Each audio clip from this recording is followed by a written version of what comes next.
Oh, well, it's really pretty cold weather for being in the water. So that's why you see that I'm sitting in my chair in my office. I'm Dorothy Wilhelm. This is the Swimming Upstream Radio Show. And what we're going to do is bring a little warmth and light to your day. It's getting ready to snow in Nashville and St. Louis and Pittsburgh and New York. But in the great Northwest, the sun is shining.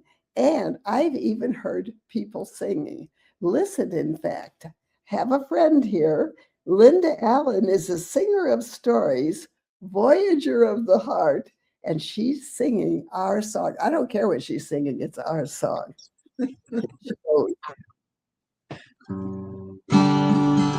So you will know where I stand. You will know who I am. You will know where I stand. If it all falls down. If it all falls down. If it all falls down.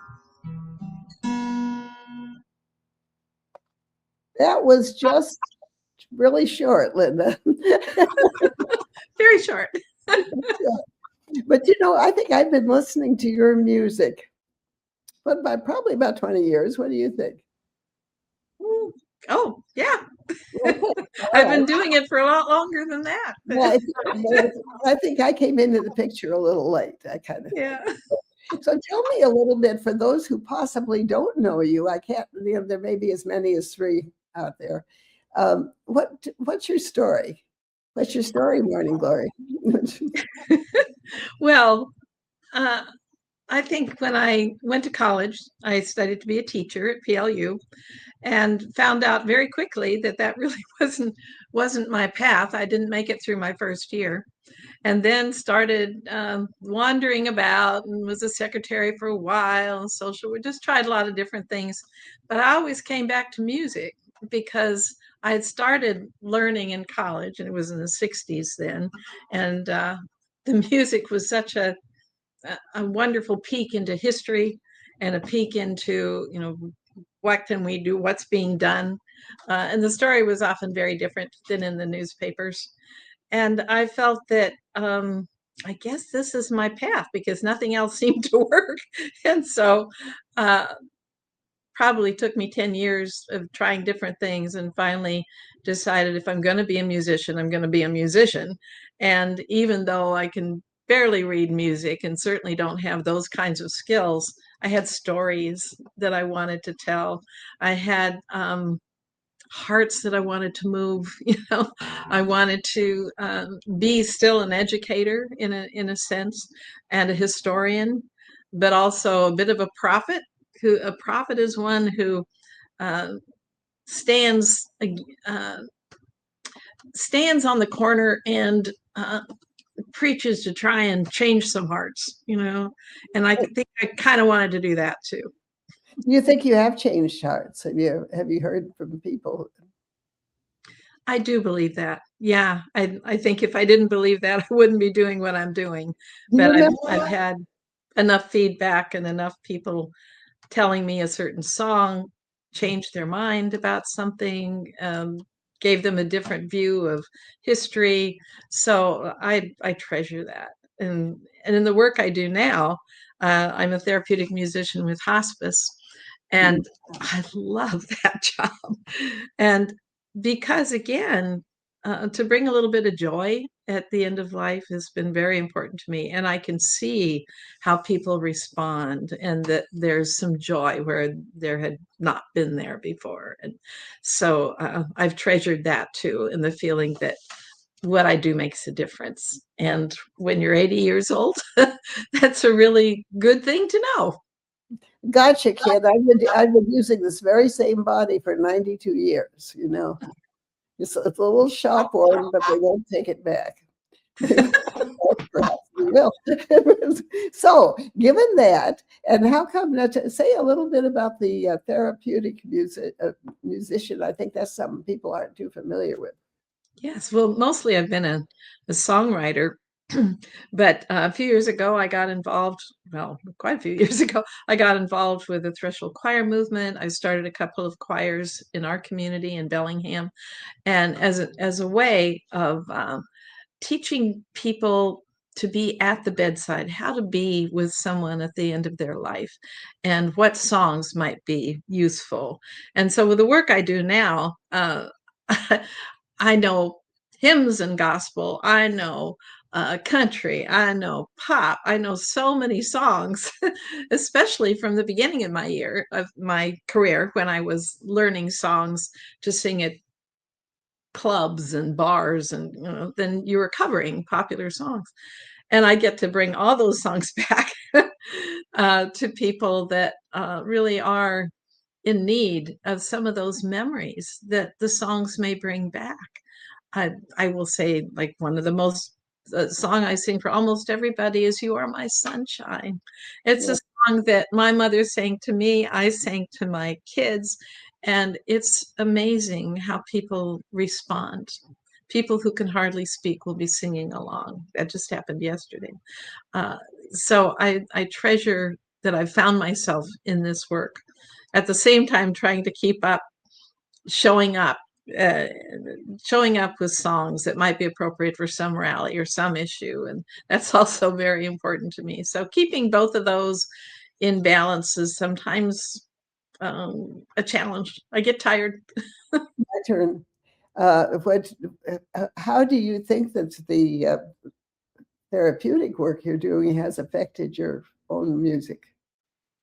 Well, for one thing, the repertoire is very different, because, as I said, I've mostly been songwriting, and now I seldom sing my own songs at the bedside, but it's about the connection that I make with the patient, with the family, with the caregivers, and just being able to talk about the songs, or just talk about how they're doing, and just being a presence there that's positive and uplifting, and bringing these songs that they loved at some point in their life. And it's a joy. So how does it affect me?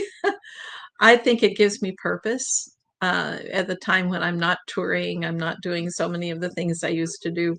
And uh, and it gives me a really strong reason to get up in the morning, play a little guitar. Yeah. Well, yeah, but that's all very good. It's good you said that. The fact is, that isn't the kind of songs you write at all. I'm amazed that you haven't noticed there. But I noticed that a lot of the songs that you write are what we call protest songs, or at least they're songs that say, "How the hell did we get into this mess?" So tell me a little about those songs. Well, those songs, that's what I've done since the 60s. I have been writing and putting out those songs because I felt like it was my way to try and make a difference in the world. So it was a different kind of work, and it was fine. And I did, as I said, a lot of touring and sharing of those songs.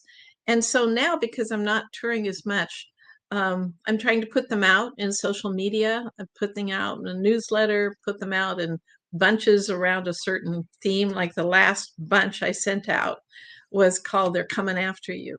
And so I put in songs that I had written about gay and lesbians being attacked in Oregon in 1992. I put in songs about internment and Japanese internment and what happened in that era. And just again was trying to tie together history to what goes on now. And I think so much of the important history I learned was through folk songs back in the 60s and 70s. And I want to do that for the coming generations, to say, do you remember? I mean, you may not personally remember, but this is a story that's been carried for generations. You should know this story because it's happening again. And you don't want to repeat history. If you don't know your story, you're in danger of repeating some of the worst of our history. Well, and that certainly is true. And I want to ask you in a moment to sing some of your current songs. But to me, your early songs, my favorite song of yours, it tells so much, and it isn't sad, and it isn't a protest song, and it's just wonderful. Tell me that song. Tell me what. Now I can't remember what your favorite song. It's the one about the Washington ladies. Yes, Emma and May. And that kind of it's about two suffragists, two women who were fighting for the same cause and had very different approaches to talking about, or to let's say, lobbying legislators for women to have the right to vote. And one of them was very much, a lady, and she'd lobby the legislators' wives, and, really very gentle kind of approach, good organizer. And that was Emma Smith DeVoe. And then you have May Arkwright Hutton from the other side of the mountains. And she brought a bevy of beauties to Olympia and used a little different method to approach the legislators, which was also very effective. But these two women didn't get along. So I wrote a song about that, which was very fun to write. Well, and I loved the way it used the different voices and the different melodies to tell the story. But I noticed about your current songs that you're going to sing today, you sent us along a note. You said, "I've been thinking of this daily. Then I woke up this morning with two songs firmly embedded in my mind." I usually sing them together. The first is "Where I Stand," and it is about standing up for what you believe. The second one segues after the first. That means follows. I happen to know that. After the first, and is a song of hope. So first, "Where I Stand," then "I believe that peace will come." Both seem very relevant to the times we are living through, and is a personal credo. I'm sharing it, the lyrics and the song for both. Do you want to say anything, or do you want to start by singing? I can just start singing, but I could tell if we have time, Sure. I'll tell the story that inspired it. And these aren't new songs. They've been around for 10, 20 years, but they're just really relevant now. And the first was about, in a small town, it was a folk tale.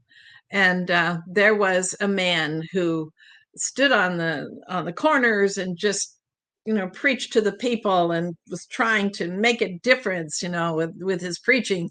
And the kids would go by and throw stones at him, and his friends would say, "Why do you do that? Nobody's listening to you anyway." And he said, "Well, I used to do it to think I could change people's minds, and now I do it so they don't change me." And I thought it was such a great statement. So my song "Where I Stand" came out of that. And then, because it ends on kind of a down note, and I think that what we most need these days is hope and some vision, which artists tend to give us a vision of what could be. So it segues into that now. Oh. So should I go right ahead with it? Well, almost right. Linda Allen, singer of stories, voyager of the heart, "Where She Stands." Thank you.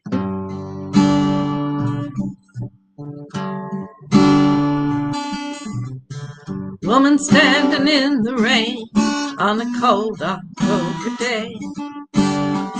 In her hand she held a sign. It said there must be a better way. By her side her child asked, "Why do you do the things you do?"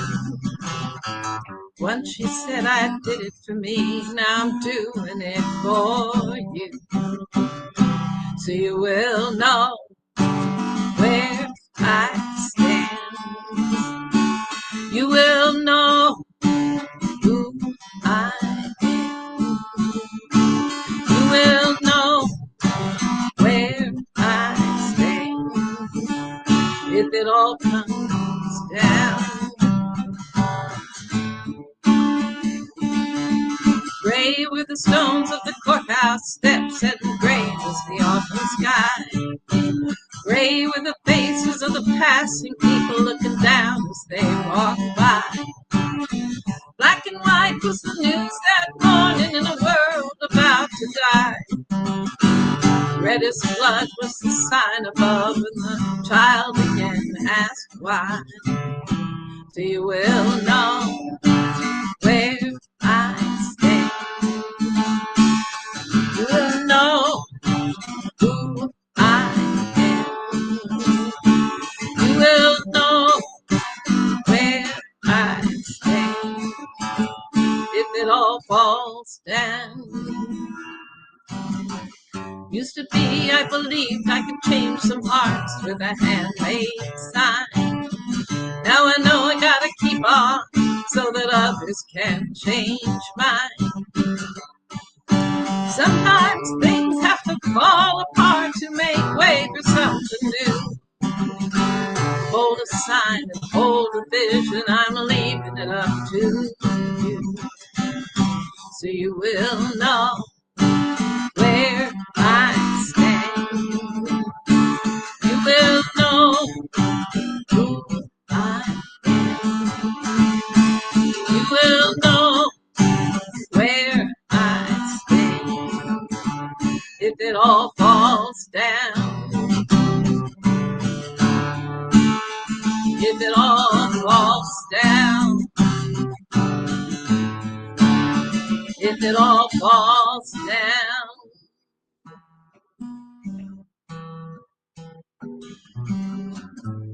I believe that peace will come. I believe that peace will come. I believe that peace will come. I believe that peace will come. I believe that hope survives. I believe that hope survives. I believe that hope survives. I believe that hope survives. I believe that love will rise. I believe that love will rise. I believe that love will rise. I believe that love will rise. I believe in humankind. I believe in humankind. I believe in humankind. I believe in humankind. I believe in humankind.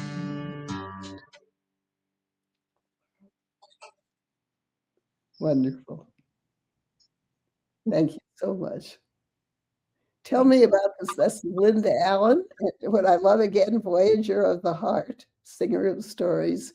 Tell me about the songs you haven't written yet.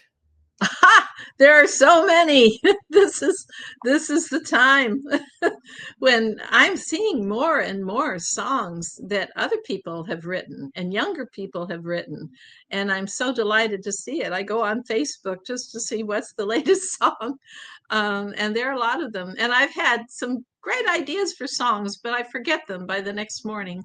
So, but what are the changes? That things are not the same as they were now. You're writing. I started to say you're writing the same songs. You're not, but yet the topics are the same, and yet everything is different. What's especially different now? I think social media is huge.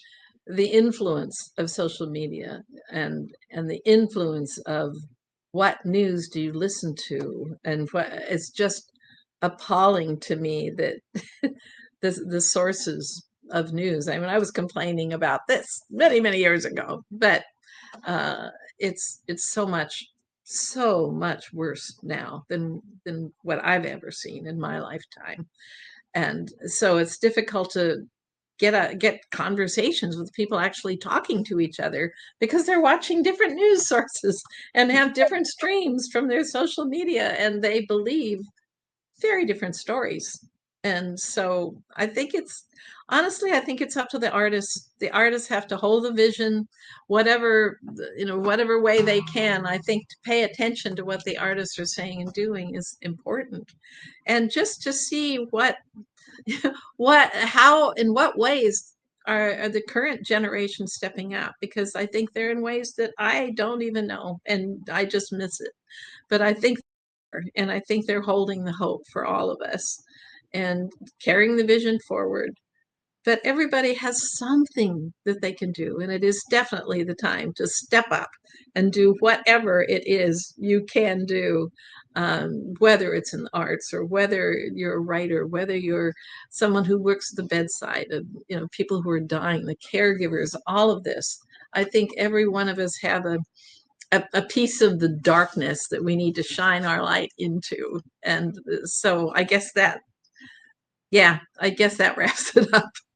Well, and I think this is why I'm asking everybody now, because I think a lot of us saying, well, this is not the tour I signed up for.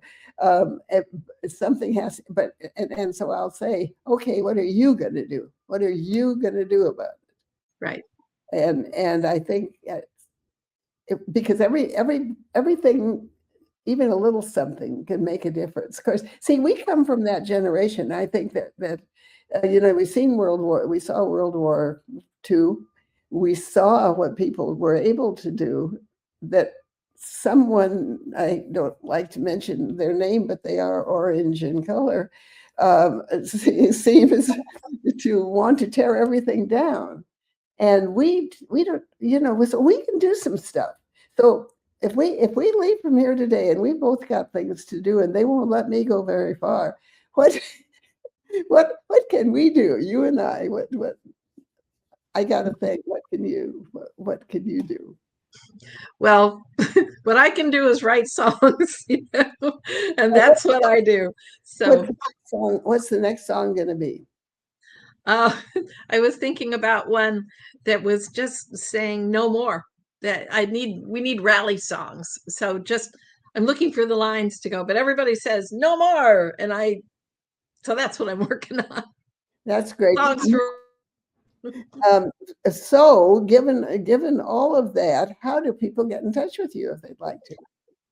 Well, our wonderful technician here, Jason, has all that information about how you can email me and get on my mailing list. And I send out bunches of songs around certain topics. It's all free, all downloadable.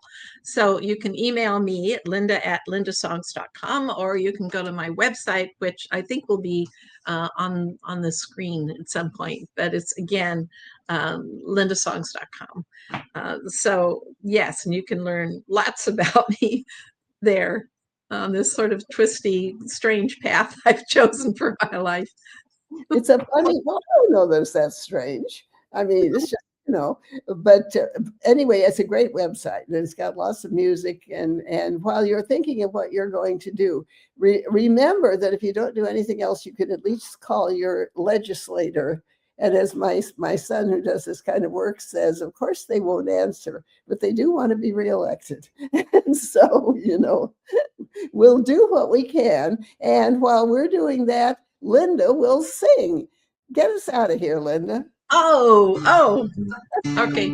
I believe that peace will come. I believe that peace will come.